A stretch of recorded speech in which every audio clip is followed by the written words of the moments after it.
Assalamualaikum warahmatullahi wabarakatuh. Perkenalkan, nama saya Sucini Aliska Demiani, NIM 145.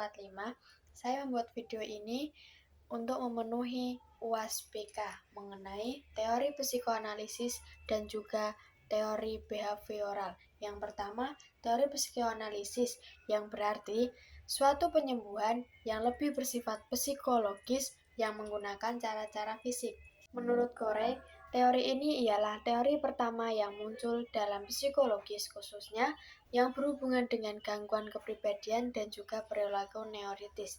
Sedangkan menurut Willis, teori ini meliputi 3 aspek. Yang pertama, sebagai metode penelitian proses-proses psikis. Yang kedua, sebagai teknik untuk mengubah gangguan-gangguan psikis. Dan yang ketiga, sebagai teori kepribadian.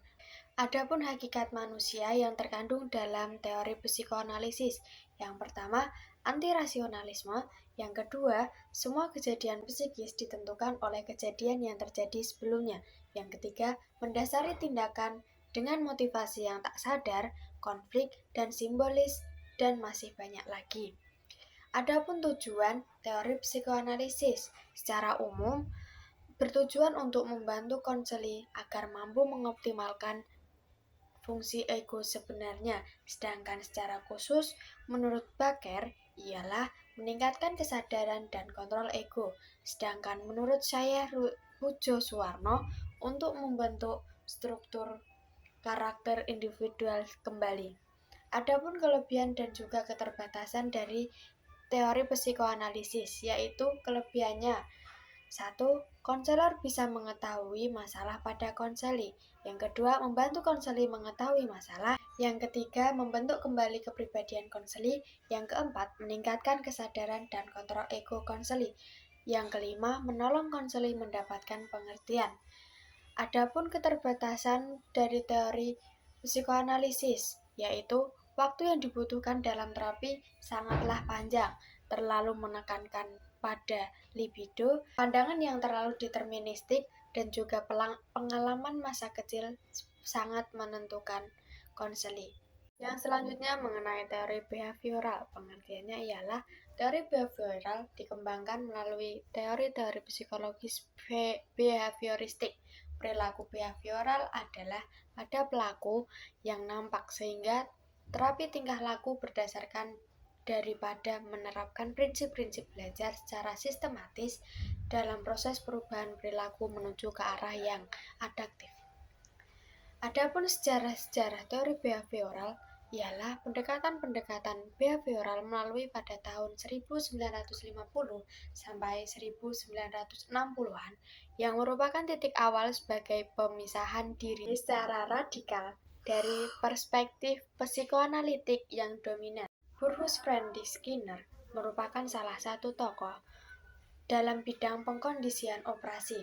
Skinner memiliki pemahaman sendiri terhadap konsep stimulus dan juga respon. Adapun pandangan-pandangan Skinner terhadap perilaku behavioral, yaitu 1. Respon tidak terlalu ditimbulkan oleh stimulus, akan tetapi ditimbulkan oleh penguatan.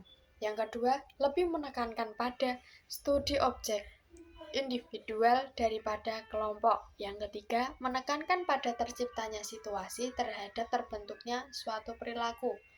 Adapun konsep dasar dari teori konseling behavioral, yaitu konsep konseling adalah membantu, konsep behavioral adalah prediksi dan kontrol atas perilaku individual yang tampak. Menurut Muhammad Surya, konsep behavioral merupakan konsep belajar sehingga bisa diubah dengan cara memanipulasi kreasi kondisi-kondisi belajar.